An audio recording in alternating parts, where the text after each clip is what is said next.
Olá, pessoal! Sejam todos muito bem-vindos a mais um podcast filosófico, atividade esta promovida pela Organização Internacional Nova Acrópole do Brasil.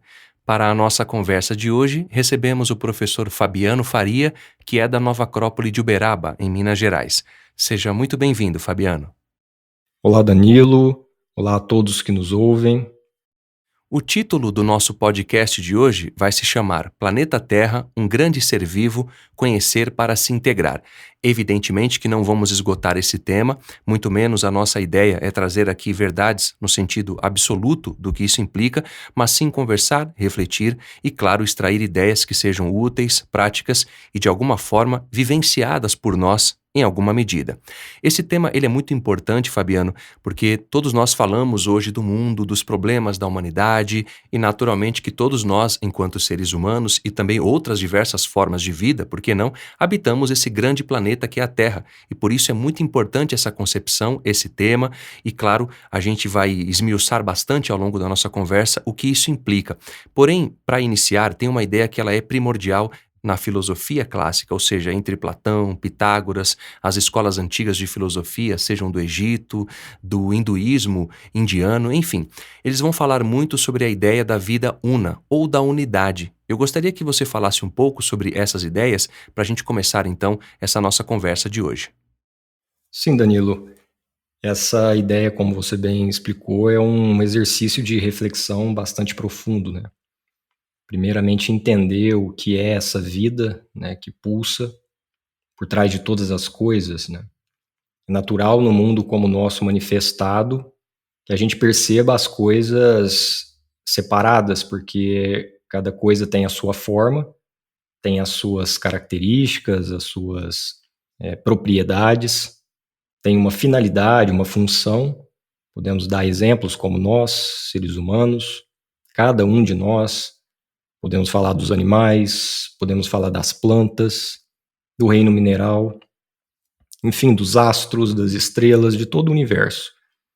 Porém, ao longo de toda a história, a gente vai observando uma sincronicidade, digamos assim, em termos de conhecimento, que nos apresenta essa ideia de que todo esse universo manifestado na sua multiplicidade, na sua diversidade, tem por trás uma mesma essência, uma mesma raiz.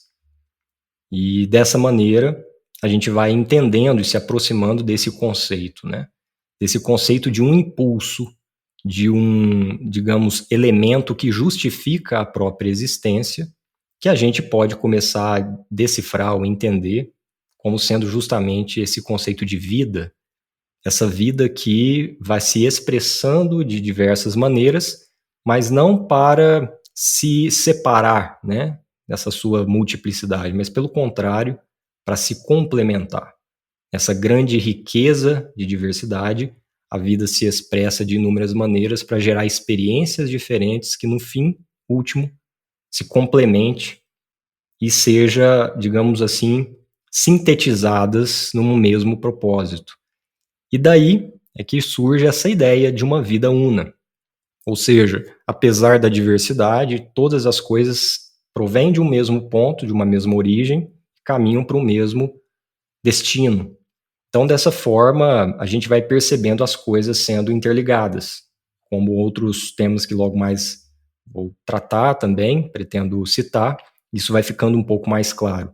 De momento, então, entendendo esse conceito dessa vida una, a gente começa a perceber que essa vida que se expressa através de nós está também em toda a natureza. Uma vez que nós conheçamos e possamos dar vazão a essa vida através de nós, a gente também está, de alguma forma, contribuindo para todas as outras formas de vida. Isso nos dá essa sensação de pertencimento e também nos traz um sentimento de responsabilidade, já adiantando alguns valores filosóficos, né, que é justamente a proposta dessa reflexão. Então, vários filósofos, de alguma forma, vão falar sobre isso, né? Então, vemos, por exemplo, os pré-socráticos na Grécia Antiga, sempre falavam sobre a natureza, né? Era comum, inclusive, uma obra coincidente, né, digamos assim, entre todos eles, falando sobre a natureza, ou da natureza. Eram obras que eles tinham com esse mesmo título, inclusive. e eles vão falar sobre essa origem do cosmos, da manifestação, e vai trazendo todo um conceito de ideias mais profundas, abstratas, até também essa realidade mais prática naquele momento histórico no qual eles participavam. Platão, também mais à frente, um grande filósofo, uma grande referência para todos nós, também vai nos falar dessa natureza na qual nós participamos, por exemplo, através da sua teoria das ideias, né? Onde todas as coisas manifestadas são fruto de um mesmo lugar, de um mesmo local, que ele chama de mundo inteligível, né? Então todas as coisas provêm dessa mesma natureza. Podemos trazer essa representação.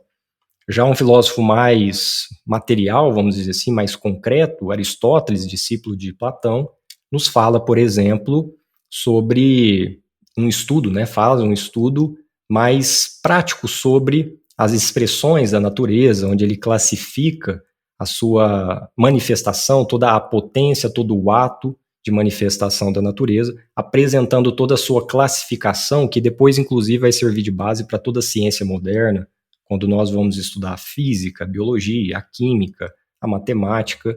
Isso vai ter muito dessa visão aristotélica, o que vai nos mostrando aí também essa intenção, no caso de Aristóteles, de trazer esse conhecimento mais integral, né?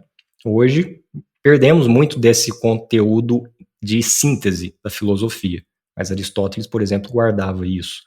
Também vamos ter os estoicos nos propondo justamente essa busca do ser humano se integrar à natureza, né? Propunham aí um caminho através da vida moral, de buscar conhecer a si mesmo, de alcançar que eles chamavam de ataraxia, que seria uma tranquilidade da alma no sentido de um domínio de si mesmo, dos seus pensamentos, dos seus desejos, dos seus sentimentos, buscando sempre como um fim último a integração com a natureza. Então, é um elemento aí que a gente vê pulsar através da sua filosofia justamente essa busca de uma unidade, né, de uma vida una.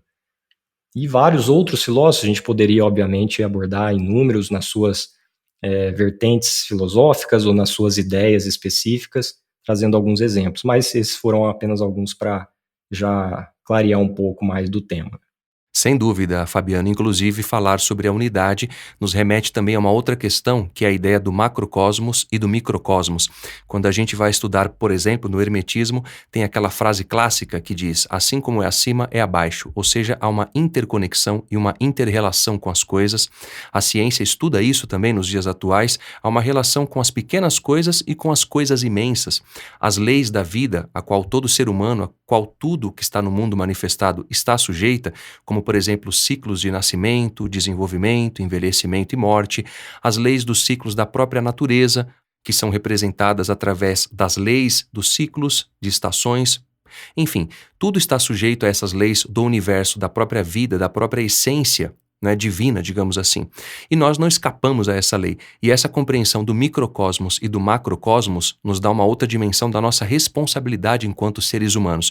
Por isso eu gostaria que você falasse desse tema, que é, sem sombra de dúvida, algo muito importante de se refletir e fazendo relações também com a nossa própria vida de forma objetiva e, portanto, concreta também.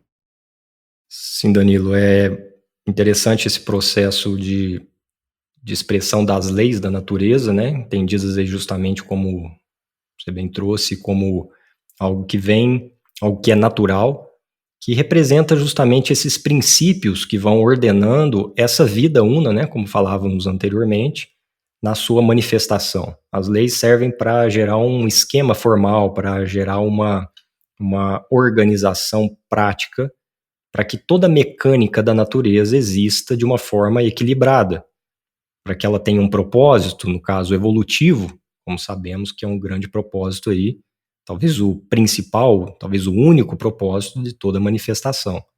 Através da evolução, a gente vai então vai encontrando essas leis sendo manifestadas.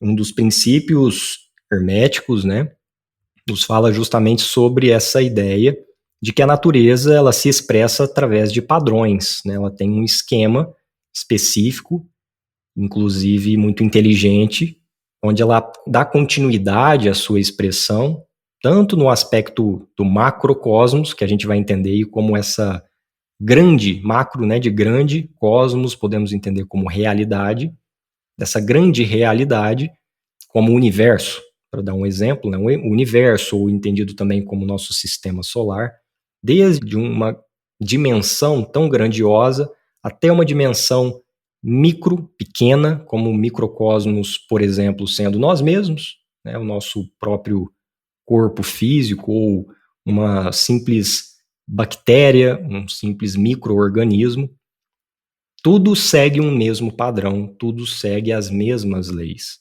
Isso nos traz uma capacidade de constatação ou de evidência de como a natureza funciona. Como você muito bem disse também, é difícil a gente abarcar um elemento no macrocosmos, né? Entender o universo como um todo, o universo na sua infinitude, né? A ciência busca compreender, mas é fato que a gente ainda tem muito a descobrir e talvez nunca saibamos tudo sobre, né? Porque é algo tão grandioso. Mas, se ao contrário, buscarmos compreender isso que está numa escala mais próxima de nós, como nós mesmos, né? Entendidos aí como um microcosmos, se as leis se repetem, se os esquemas se repetem, ao nos conhecermos, estaremos também conhecendo as grandes dimensões, né? Inclusive aí decorre uma frase filosófica muito famosa: homem, conhece-te a ti mesmo e conhecerá os deuses e o universo. Ou seja, partindo de você mesmo, você pode conhecer a tudo, porque você faz parte do todo e o todo também está em você, por uma lei de, de relação, né? De similaridade. Então, o princípio hermético citava diz o seguinte, que assim como é em cima, é embaixo, ou seja, o padrão que se manifesta numa grande escala também se manifesta numa pequena escala. Então, na nossa vida, de forma prática, a gente pode perceber isso quando, por exemplo, nós falamos de mudar o mundo. Isso muitas vezes para algumas pessoas pode parecer uma utopia no sentido de algo inalcançável, de nunca ser feito.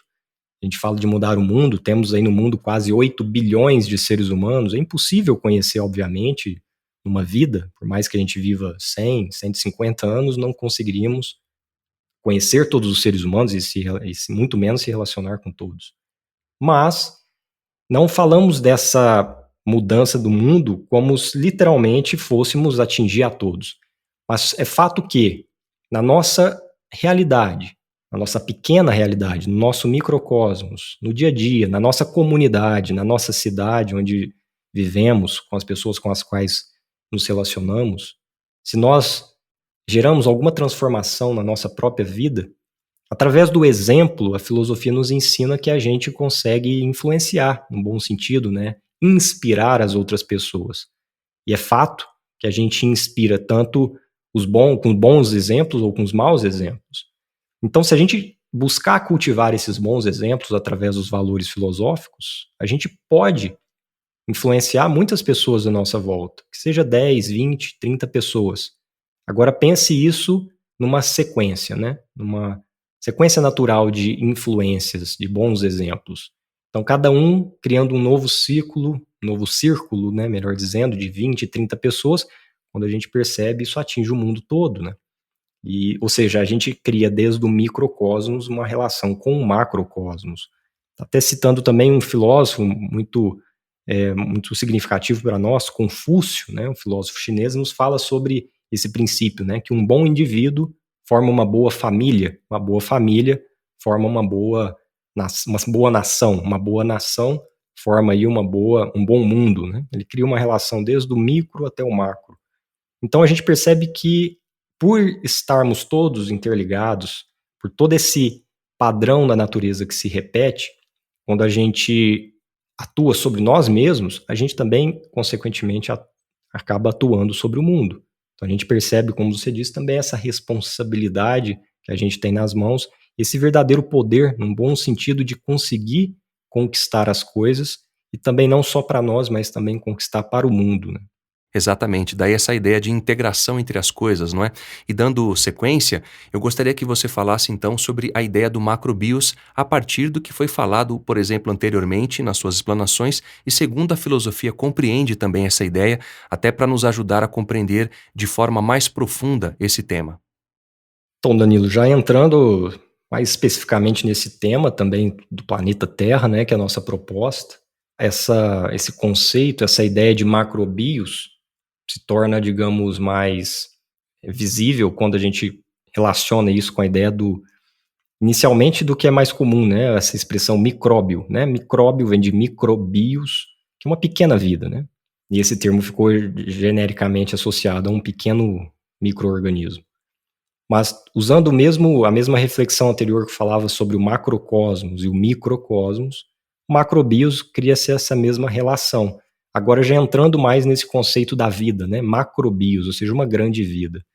Dentro dessa teoria, a gente vai perceber que o planeta Terra vai apresentar características, numa analogia muito direta, por exemplo, com o nosso organismo, nosso próprio corpo. Nessa analogia, o planeta também tem, ou é também um organismo vivo, né? Dentro dessa grande vida, tudo vai influir sobre tudo, tudo vai gerar uma influência sobre tudo.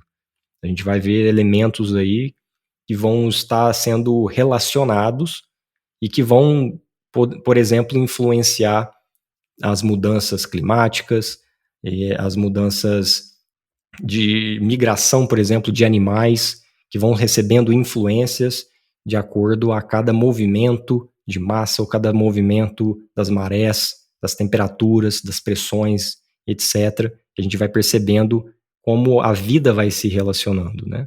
Desde elementos inanimados, como citei, uma massa de ar, uma alteração de pressão, até influência sobre os animais, as plantas e até mesmo nós, seres humanos. A gente vai criando essa relação dentro do nosso planeta. Vou entrar em mais detalhes mais à frente. Mas dentro dessa lógica, o macrobios, então, sendo uma grande vida, a gente vai percebendo, vai começando a criar relações com uma forma como o planeta está em movimento, como existe uma dinâmica, como existe uma vida pulsando por trás deste planeta. Ou seja, esse planeta está apresentando a sua expressão de vida, existindo em torno de uma estrela que nós conhecemos como o Sol e gerando vida, onde nós mesmos podemos aí ser considerados uns elementos, como elementos práticos desse organismo, né? Agora, falando sobre a teoria de Gaia, que, embora seja um tema já tratado pelos gregos antigos, há um cientista e ambientalista moderno do século XX, o James Lovelock, que aborda esse tema de uma maneira muito importante porque vai trazer à tona e vai reforçar, vai endossar aquilo que já falavam esses antigos filósofos de outros momentos da história. Eu gostaria que você falasse sobre isso para que a gente compreendesse um pouco mais sobre essa ideia da Terra como um ser vivo, porque justamente daí decorre essa reflexão que vai fazer com que a gente entenda que a Terra, como um ser vivo, exige cuidados, exige um respeito, exige uma atenção humana para com ela. Assim como a gente cuida do nosso corpo, das nossas ideias, das nossas ações como seres humanos, cuidar da Terra também é muito importante. Por isso eu gostaria que você falasse dessa teoria de Gaia do ponto de vista não só da ciência, mas também da filosofia. Sim, Danilo, essa teoria, então, ela vem corroborar, né, como alguns elementos que eu já trouxe, de alguma forma estão, inclusive, aí dentro dessa teoria, agora eu consigo apresentar alguns detalhes a mais, como você bem explicou. O próprio nome, teoria de Gaia. Gaia vem da mitologia grega, né? Apresentado aí esse nome é referente à deusa que está representando o nosso próprio planeta, o planeta Terra, né? Entendido aí como uma deusa. E essa teoria foi resgatada aí por esse, então, ambientalista e cientista no século XX, século passado, que nos fala justamente sobre essa ideia de que o planeta Terra é um grande ser vivo. Então, dentro dessa teoria de Gaia, existe essa ideia do organismo, né, que cria as condições para a sua própria existência. Isso é uma característica geral de todo organismo vivo. Então, um exemplo do ser humano que se adapta aos climas, por exemplo, vivendo num frio intenso ou no calor intenso, a nossa capacidade de retirar alimento de plantas, dos animais, ou de purificar a água para ser utilizada numa circunstância onde há mais difícil acesso a esse recurso natural. Enfim, né, assim como o ser humano é capaz de fazer isso, o planeta também o faz quando gera os seus momentos de equilíbrio, né? Como, por exemplo, através dos grandes fenômenos atmosféricos, né? É uma forma do planeta se regular, né? Seus processos de erosão, as suas movimentações de placas tectônicas, por exemplo, isso mostra essa dinâmica da vida do planeta, buscando criar condições para se manter vivo, para manter essa vida através de si. Um outro princípio é justamente essa capacidade de autorregulação. Então, dado esses exemplos que eu citei também, mostra essa tendência do planeta em buscar o equilíbrio. Existem teorias que dizem, que defendem que o planeta, por mais que nós, né, seres humanos, às vezes não tendo consciência, buscamos utilizar o planeta de forma inconsciente, usando seus recursos, jogando lixo nos rios, nos mares e etc. Por mais que possamos influenciar negativamente o planeta tem uma grande capacidade de equilíbrio e ele busca sempre e ele consegue sempre se restituir. Logicamente, isso não nos dá a margem para poder usar de qualquer forma o planeta, mas o planeta consegue, inclusive, digamos assim, se curar, né? Um processo de autorregulação como um processo de autocura diante desses desequilíbrios que nós mesmos muitas vezes criamos, né? Também uma análise interessante a se fazer sobre os sistemas que compõem o planeta. Existem 4 sistemas basicamente, né? A litosfera, a hidrosfera, a atmosfera e a biosfera. Esses 4 elementos podem se relacionar dentro da nossa analogia, né? Por exemplo, com o corpo humano. A litosfera é a parte terrestre, é justamente essa composição desse substrato, né? Onde todas as coisas se sustentam. E a gente pode criar uma relação com o nosso esqueleto, que dá sustentação ao nosso corpo. A hidrosfera no planeta é justamente essa parte do líquido, essa parte aquática, onde vamos ter aí tanto os rios, os mares e as chuvas, né, retroalimentando todo esse ciclo. A gente pode criar uma relação com o nosso sangue, com a nossa linfa, através dos nossos sistemas vasculares, né, dentro do nosso corpo. A atmosfera no planeta é composta por gás, ou seja, são os gases que, inclusive, por exemplo, um deles, o oxigênio, nos dá a condição de existir, que é produzido pelas plantas e etc. Ou seja, todos os gases que compõem a atmosfera, na analogia com o ser humano, podemos pensar justamente no oxigênio que ingerimos, inspiramos, né, colocamos para dentro no nosso pulmão e eliminamos o gás carbônico. Então vamos criando essas relações. E por último, a biosfera, né, que compõe o planeta Terra através dos seus seres vivos, que numa analogia com o nosso corpo, poderíamos considerar os próprios órgãos, com todas as suas funções, representando esse elemento vital do nosso corpo. Ou ainda também os micro-organismos que vivem em nós, né? Que como se nós fôssemos um grande planeta, os micro-organismos que vivem em nós, que são úteis para a nossa saúde, como as bactérias no intestino, por exemplo, são aqueles que povoam esse planeta, e assim como nós povoamos também o planeta Terra. Então, nessas relações, nós vamos criando essa capacidade de tomar consciência de que nós estamos integrados, que tudo que fazemos para o sistema, tudo que fazemos para o planeta, não importa se moramos numa cidade, não importa se moramos numa zona rural, não importa se moramos num clima temperado, num clima mais árido, geramos ali dentro desse planeta, já que tudo está interligado, essa influência positiva ou negativa, né? Isso é demonstrado, por exemplo, com o aumento das reações do planeta às nossas ações humanas. Teorias também comprovam isso, que aumento de fenômenos atmosféricos, fenômenos da natureza como um todo, como tornados, tsunamis, maremotos e terremotos, e entre outros, muitas vezes são respostas do organismo, né, o planeta Terra, buscando o equilíbrio por ações, às vezes, que nós mesmos somos responsáveis. Então, a gente vai entendendo essa importância das nossas ações influenciar a todo o mundo à nossa volta, né? E isso é, sem sombra de dúvida, muito importante para que a gente compreenda a nossa responsabilidade ante todas as formas de vida, respeitando a nós próprios, como seres humanos, e tudo aquilo que existe no mundo manifestado, no mundo concreto, ou seja, na própria Terra, como expressão de vida também. Isso implica em uma relação mais humana com a Terra, com as pessoas, com tudo o que nos rodeia de uma maneira mais humana, de uma maneira mais consciente. E dentro dessa reflexão, eu gostaria que você falasse, Fabiano, de culturas, civilizações ou povos que tinham esse tipo de mentalidade, esse tipo de concepção em relação à terra, à vida e às suas formas de expressão.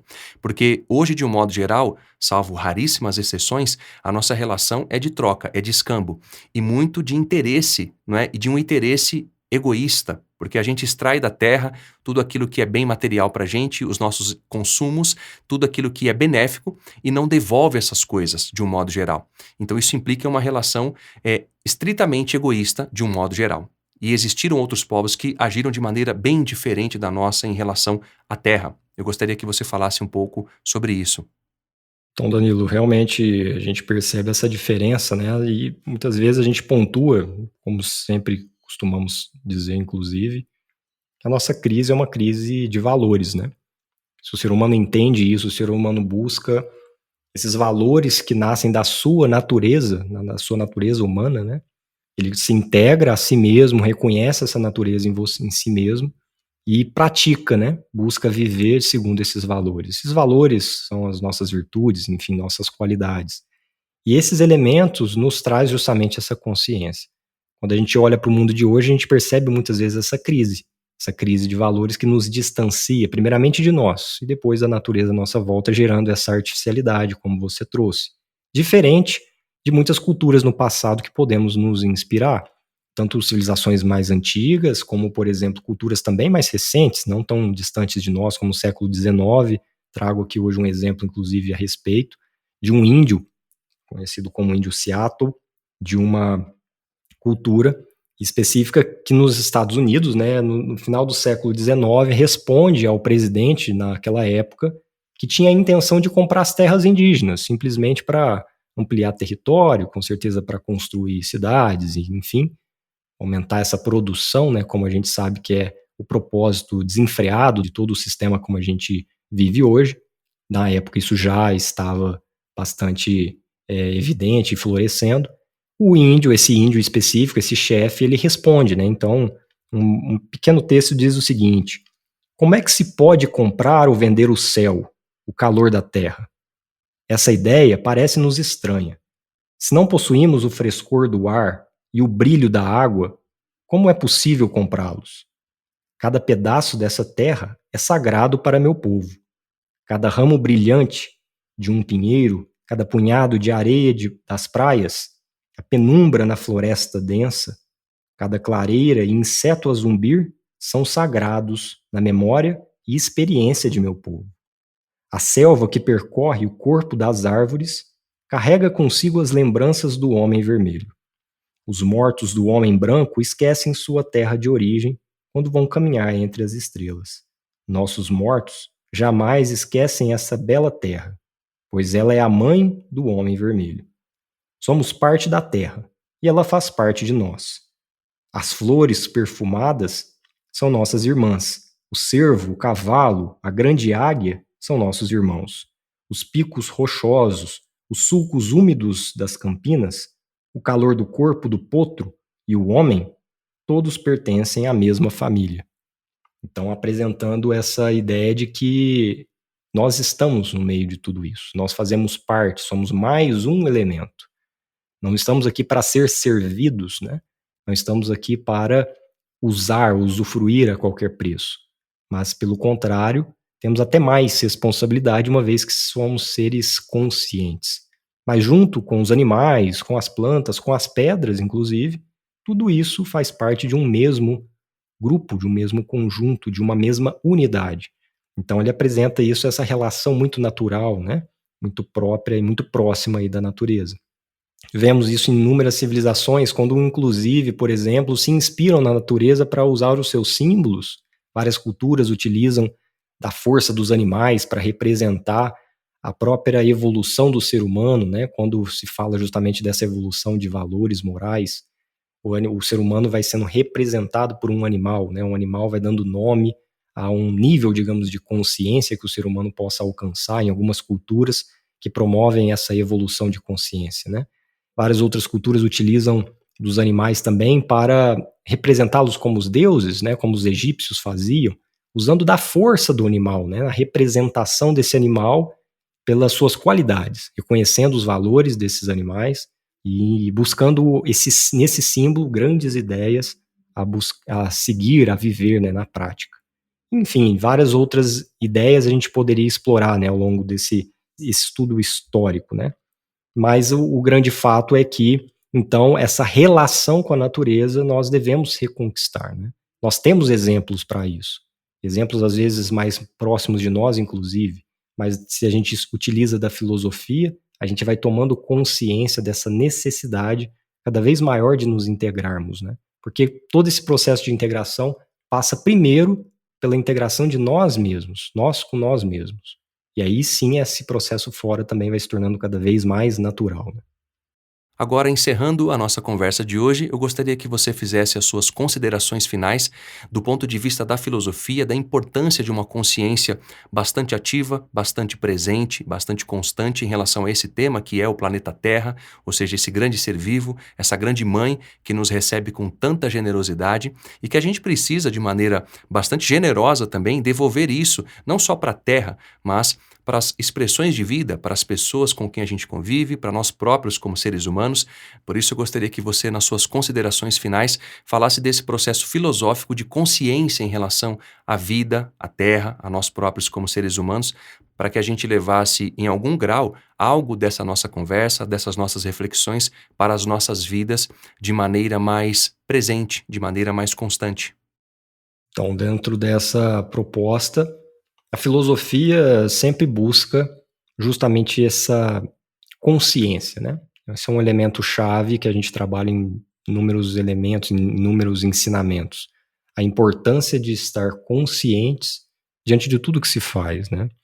Então, isso representaria justamente essa necessidade, como você também expressou, de que o ser humano não pode mudar apenas do lado de fora, né? Não basta apenas ações externas, porque muitas vezes essas ações externas podem ser feitas até motivadas por desejos, interesses, e que às vezes não geram justamente uma mudança profunda, significativa, ou como também gostamos de dizer na filosofia, uma mudança nas causas, que realmente resolva o problema, corte o mal pela raiz. E a gente entende que esse mal está dentro de cada um de nós, né, no sentido de uma ignorância, né, entendido aí como um desconhecimento. A falta do conhecimento, a falta dos valores morais ou dessa sabedoria prática nos faz justamente agir de certa forma a criar todos os problemas no mundo à nossa volta. Somos responsáveis por isso. Por isso a mudança se dá dentro. Todo caminho começa dentro. Porque ao mudar ou transformar a si mesmo, a gente naturalmente vai sentir essa necessidade de fazer também ações fora, né? Então uma coisa não nega a outra, mas estamos propondo também a mudança interna, que não fique apenas fora. Dentro disso, dentro dessa ideia como um todo abordada, a gente percebe que essa relação no mundo de hoje ela é muito artificial, como o exemplo do índio que cita a natureza como a sua casa, como a sua morada, entende cada elemento ali como seus irmãos, como partícipe da sua família, né? Esse sentimento, ele não pode ser simplesmente intelectualizado, ele não pode ser da boca para fora, ele tem que ser realmente vivenciado. E para a gente viver isso fora, a gente tem que viver isso com nós mesmos, né? Aprender a reconhecer a nossa própria natureza, a reconhecer os nossos próprios valores, as nossas próprias qualidades, a nossa vocação de vida, elemento aí tão fundamental, né, que nos torna autênticos, que nos torna originais nesse mundo, uma vez que cada um tem a sua própria vocação, a sua própria missão, né, nesse planeta. Quando a gente aprende a reconhecer esses elementos, a gente vai se integrando a nós mesmos e aí isso gera uma consequência fora. Então, aprender a reconhecer o seu ritmo é um grande princípio, é uma grande forma de fazer com que esse processo aconteça. Quando eu falo ritmo, eu falo sobre essa capacidade de ação, uma certa, digamos, cadência, uma certa fluidez, onde a gente percebe que a gente não precisa nem acelerar, nem andar muito devagar, nem ser muito ansioso e também nem cair no outro extremo da letargia, né? No mundo de hoje a gente tende a esses extremos e esquece do equilíbrio. E desse equilíbrio nasce, por exemplo, o nosso próprio ritmo. Ao encontrá-lo, a gente supera grandes problemas modernos, como o estresse, ansiedade, enfim, entre outros. Que a gente percebe que o mundo está padecendo justamente por falta de reconhecer o seu próprio ritmo. Ao conhecer o nosso ritmo, também a gente vai se integrando ao ritmo da natureza. E a gente vai aprendendo a viver de uma forma mais inteligente, mais eficaz. Em cada momento, né, acontecendo de uma maneira específica, no seu devido lugar, na sua devida hora, e dessa maneira a gente vai aprendendo a viver uma vida mais saudável em todos os planos, né? Uma outra ideia também é justamente reconhecer certas leis, como as leis dos ciclos, né? Eu acho que isso a natureza nos ensina o tempo todo de uma forma muito evidente. Nós estamos na parte do dia, logo chega a noite, sabemos que depois da noite volta o dia, e assim sucessivamente. Passamos o ano pelas estações, são 4 estações apenas, e ao final desse ciclo, reinicia-se essas 4 estações novamente. Então a gente percebe que esses processos, né, de repetição têm um propósito. Tem um propósito justamente de nos dar uma nova oportunidade, de nos renovarmos, de aprendermos pelas mesmas ações, aqueles ensinamentos que ficaram, digamos assim, faltando aprender. Se a gente reconhece isso em nós, a gente vai percebendo que o ser humano passa por ciclos. Tem momentos que estamos mais felizes, outros momentos mais tristes, mas isso faz parte. Tem momentos que acertamos mais, conseguimos êxito nas nossas ações, outros momentos fracassamos, mas em todos esses momentos temos algo a aprender. Isso vai nos trazendo também uma maior capacidade de resiliência, por exemplo, de lidar com as necessidades, as dificuldades da vida. Outra ideia, que talvez seja uma das mais fundamentais e que é uma das grandes virtudes do ser humano, do filósofo, inclusive, é a ideia do serviço. Quando a gente olha para a natureza, tudo estando interligado, tudo coopera, tudo age de forma mútua para que todas as coisas existam e continuem existindo. Então essa cooperação é necessária também para o ser humano. Entramos muito no processo de competição, a competição instintiva, onde queremos passar uns por cima dos outros, motivados por desejos, por interesses pessoais, por egoísmos, e esquecemos que, fazendo parte de um todo, quando eu ocupo a minha função e possibilito que o outro ocupe a dele, cada um servindo à sua maneira, de acordo com a sua vocação, o todo ganha com isso. Então, aprender a servir é um grande propósito, não só do ser humano, mas toda a natureza o faz. Então, nós devemos imitar esse exemplo, né? E também esse elemento da convivência, porque uma vez que estamos buscando servir, ser úteis, a gente começa a reconhecer no outro o valor. E aí percebe que na diversidade cada um é único, cada um tem algo de especial a entregar. E se assim é, eu tenho algo de bom, eu tenho algo a contribuir, e todos nós também vamos ter. E nessa convivência vamos nos unindo, né? Unindo nossas forças, unindo nossas qualidades, superando juntos os nossos defeitos, e nos aproximando, por exemplo, daquele ideal inicial que falávamos, né, dessa vida una, e conhecendo isso entre nós e a humanidade, né? E, não menos importante também, citar dentro dessa relação todo o equilíbrio, toda a harmonia que o ser humano pode ir alcançando, né? Como essa capacidade de fazer cada coisa no seu devido lugar, no seu devido momento, nem mais nem menos, nem faltando nem sobrando, mas com um justo meio, com uma justa quantidade de energia, de propósito, enfim, de objetivo a ser conquistado, sem querer demais para si, mas também sem querer de menos aquilo que realmente necessita e aquilo que realmente pode entregar. Nesse equilíbrio, nessa harmonia que vamos alcançando internamente, em primeiro lugar, depois também vamos manifestando em conjunto entre todos nós, né? Dessa maneira, encerramos então o nosso podcast de hoje. Agradeço a presença do professor voluntário da Nova Acrópole de Uberaba, Fabiano Faria, e, claro, desejo que seja sempre muito bem-vindo. Obrigado, Danilo. Obrigado a todos que nos ouvem. Uma satisfação mais uma vez participar desse podcast e até um próximo. Até a próxima, Fabiano.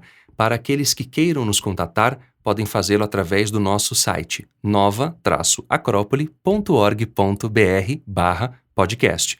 E para quem quiser saber mais sobre o curso de Filosofia para Viver, podem fazê-lo através do nosso site nova-acrópole.org.br.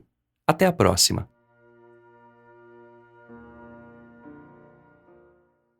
A trilha deste podcast é de autoria de Johannes Brahms e chama-se Concerto para Piano e Orquestra número 2 em Si maior, opus 83, número 3, Andante.